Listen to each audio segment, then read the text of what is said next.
With the fall festivals right upon us, I think we need to go back and discuss some films that might be forgotten by the time that all these juggernauts like Bardo and The Sun, The Whale, all these films are going to demand the attention of all audiences, and everyone's going to get so hyped about it, and for good reason. But I think it is time that we revisit some hidden gems or some films that you might have missed that have already come out this year that I think need the hype. So I'm going to be talking about 10 of them right here and now, where you can watch them, why you need to watch them, and why we shouldn't forget about them by the end of the year. Now, this first film is Resurrection. This is a film that premiered at Sundance back in January. It is directed by Andrew Siemens and stars Rebecca Hall, Tim Roth, and Grace Kaufman. It follows a woman played by Rebecca Hall who goes about her life in a seemingly normal fashion when one day a man from her past shows up that brings back a lot of dark memories and traumatic things in her life. The film starts off as a very grounded drama, but as we hit the climax of the film, as we start building up to it, more surreal and thrilling and almost horror-esque things happen, ending in a shocking fashion that I won't spoil now. It's spine-tingling and it's paid off really well. This film is just brilliantly directed, really on point with really stunning visuals. Certain images are still stuck in my head after watching this film. Really terrifying, really thought-provoking images. I mean, Rebecca Hall is just outstanding in this one. She is just ferocious and portrays trauma in a really, really fascinating way. If you want more from Rebecca Hall in this light, she's always been great, but go watch The Night House.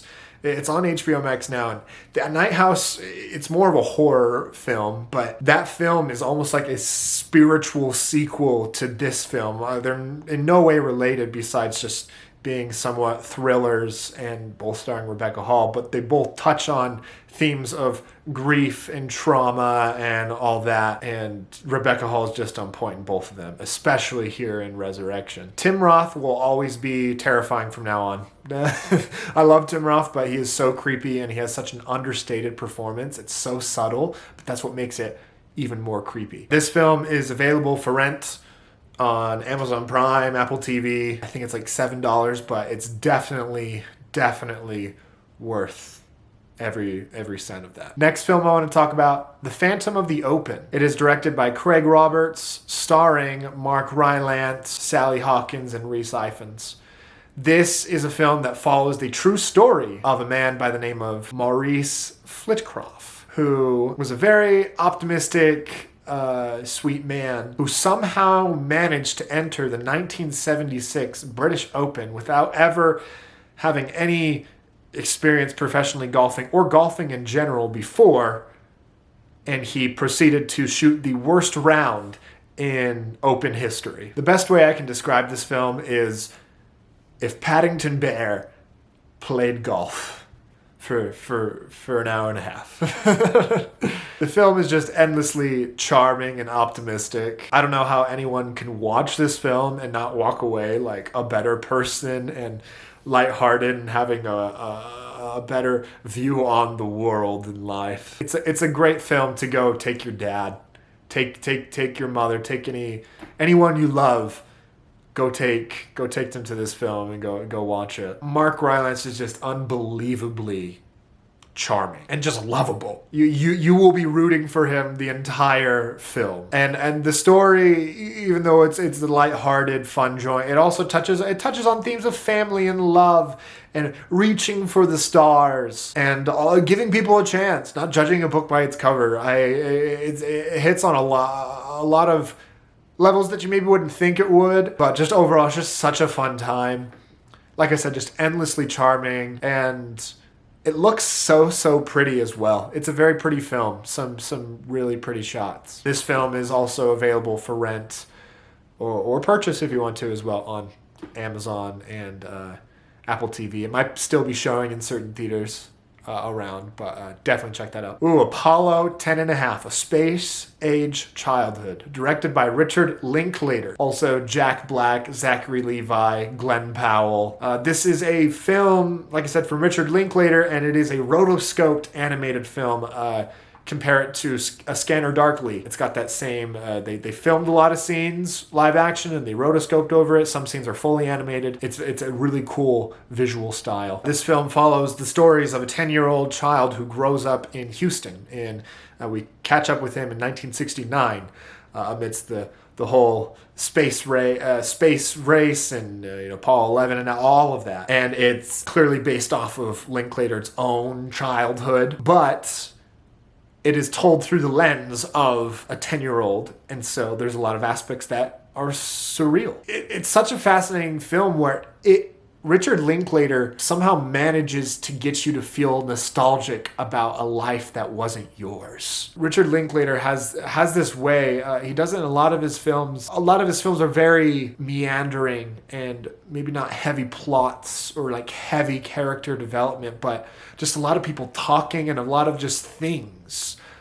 Daily, you really live in his films, and he really lives in his own writing. You're almost watching like a documentary of this child's life. I was born in 2001. There are a lot of things that I don't relate to, but the way that they're told, and with brilliant narration from Jack Black, you're thrown right into this world of this child's life, and you get it completely. You buy in completely.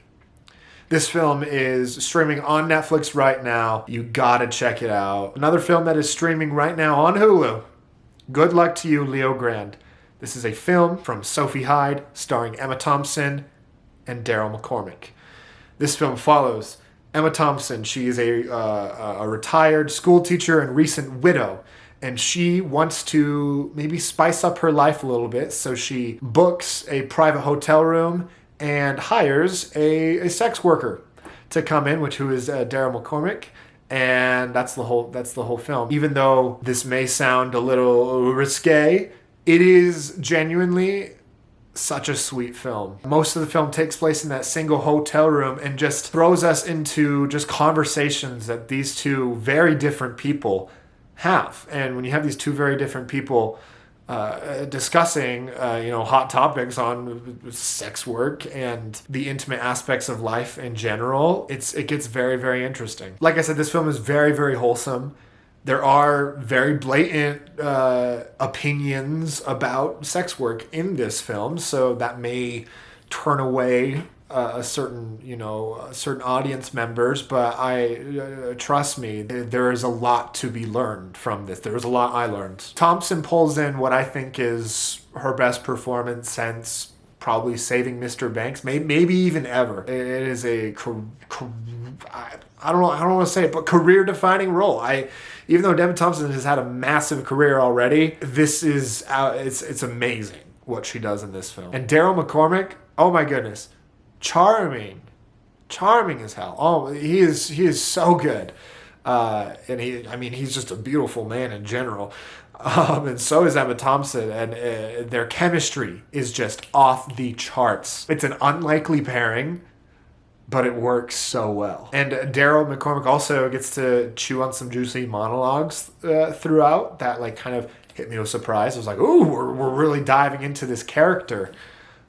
We don't, just explore Emma Thompson's life. We learn a little bit about Leo Grande as well.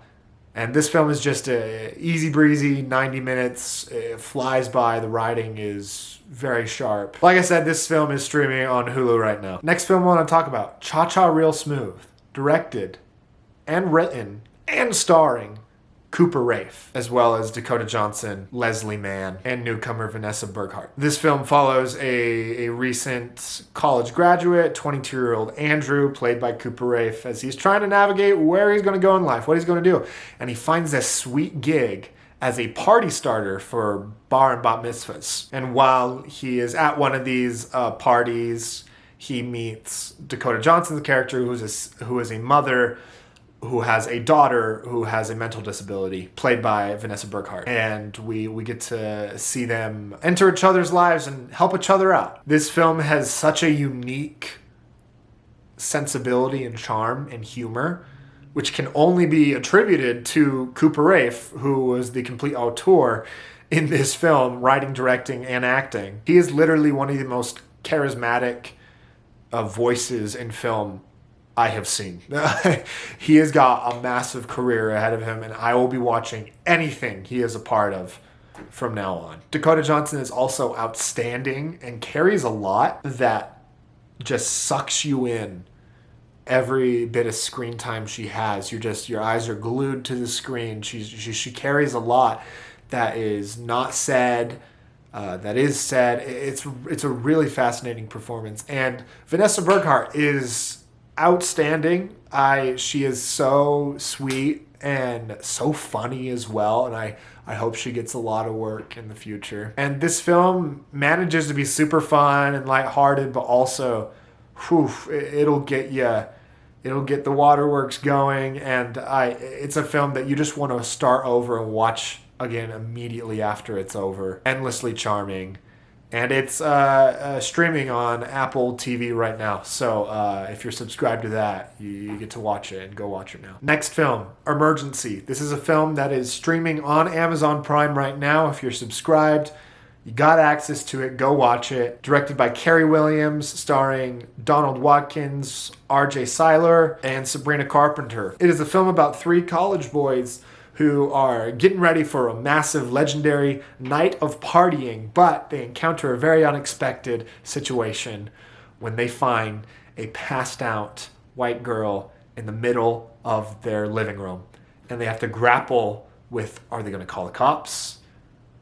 Whoa, and what are they going to do with it? I don't want to get into the details of it, but it is a film that blends together. It starts out as a comedy, then kind of turns into a dark comedy, and by the end, it climaxes into a very thrilling, very deep and heavy climax. The stakes constantly stack up on each other as new things happen and they meet these new obstacles. It gets your adrenaline pumping, and you get really, really nervous for these characters and really scared. Watkins and Seiler, as our 2 main characters, have such an interesting dynamic. They're both playing 2 very different characters, and they bring to life 2 very different depictions of what it means to be a young black man in America. And each gets to have big standout scenes throughout that they really just get to tell it all. And it's really fascinating. Really, really great writing. I really enjoyed the humor just as much as the heavier parts of the film. It is a really great, another breezy watch. This is another film that came out of Sundance this last year, and yeah, definitely check this one out. Alrighty, we got to talk about Fire Island. Streaming on Hulu right now. Directed by Andrew Ahn, starring Joel Kim Booster, Bowen Yang, Conrad Ricamora. It is a blast. It is a film that follows a group of queer best friends who are getting together again for their annual trip to Fire Island to just have their annual week of laughter and fun. And they experience love, drama, and lots of unapologetic gayness. And this film is heavily inspired by the plot of Pride and Prejudice. So it follows a lot of the story beats of it. They even mention Pride and Prejudice. It's a kind of a meta film in that way, but it is the gay Pride and Prejudice. If Pride and Prejudice wasn't gay enough, I love this film. If you're just looking for an extremely fun comedy, this is the film for you. The writing is super duper sharp, unapologetically queer, and it is written, directed, and performed by queer voices, which is extremely important. This was my introduction to Joel Kim Booster as our main protagonist, and he is delightful. And Bowen Yang and Conrad Ricamora are the standouts for me, and they are both certified superstars. Like I said, if you just want a fun time and you want to laugh, cry, and be swooned, definitely watch this. Fire Island on Hulu right now. Alrighty, Duel, directed by Riley Stearns, starring Karen Gillan, Aaron Paul, and Karen Gillan again in dual roles. This follows a terminally ill woman who undergoes a procedure that allows her to clone herself in order for her family to continue to experience her life and love. But when she makes her miraculous recovery, there is a law in place in this world where the two Karen Gillans have to have a duel to the death to figure out which Karen Gillan survives. It is an extremely dry, dark comedy. Extremely slow, so it may not be for everyone. If you're really into that absurdist, dry, dark humor, right down your alley. And it's right down my alley. Great robotic performances from everyone. It's a world where everyone is kind of like a degree off from what we know as humanity. So it's the world's kind of already twisted as it is. It makes for a super surreal and weird and funny watch. We get to experience like the really fun, like as Karen Gillan prepares to fight for this duel. There's a lot of comedy that comes in that. But by the end, you're kind of left in a weird state where you're really contemplating the bleakness of this world and kind of leaves you conflicted by the end. I'm still not really sure how I think of the ending. It is definitely a very interesting one. But I won't go into any more details, but you are going to have to watch it. It is streaming on AMC Plus. If you don't have that, you can just rent it for like $4 as well. All right, After Yang is a film from Kogonada, which premiered at Sundance in 2021, but finally got a full release earlier this year in March, starring Colin Farrell, Jodie Turner-Smith, Justin Min. It follows a family whose beloved companion, an android, played by Justin Min, malfunctions and kind of breaks. And so we see Colin Farrell's character try to fix him. And as he tries to fix him, he goes through a journey of figuring about the humanity of Yang, the android, and figuring out the humanity of his own life and his family life. And it is an extremely meditative film. Kogonada is so good at bringing you into a world that is so methodical and calm and beautiful. He captures nature so well. The production design, the score, the performances, the directing, all brings you into a very meditative state. Colin Farrell, I love him. He is great as ever. All the performances are very understated and very, very subtle and calm, but you do get the emotion out of it. And I especially love Justin Min. He brings a lot of humanity to this non-human character. So definitely check it out. It is on Showtime, streaming on Showtime. It is a very cheap streaming service. It has a lot of great films, a lot of A24 films, which this is an A24 film. So check out Showtime and After Yang on there. And finally, we got to talk about The Outfit. This is streaming on Peacock. It's on DVD as well. This is directed by Graham Moore in his directorial debut, starring Mark Rylance, once again, Zoe Deutsch, and Dylan O'Brien. This film follows a man who is a tailor from England. He finds himself moved to Chicago after a personal tragedy, and he finds himself in a rough part of town making beautiful clothes for some very scary people, a family of vicious gangsters. This film had me guessing all the way through. The twists and turns are set up and paid off so well. I had no idea where it was going from moment to moment, and it ends in a very satisfying way. Mark Rylance, as you can tell, I'm in love with Mark Rylance. I'm recommending 2 of his films already in this video. But he is charming as ever, and he carries a lot beneath his eyes. It's a performance where you really don't know who he knows, what he knows. And Dylan O'Brien and Zoe Deutsch are great in their like period acting. It's surprising, but really, really good. And yeah, if you just like a good mystery mobster thriller, that's the one for you. So those are 10 films that I think are hidden gems from this year. Please go check them out. They're really wonderful, and look forward to the Fall Festival films, but don't forget about these ones. Thanks for watching. Go watch these movies.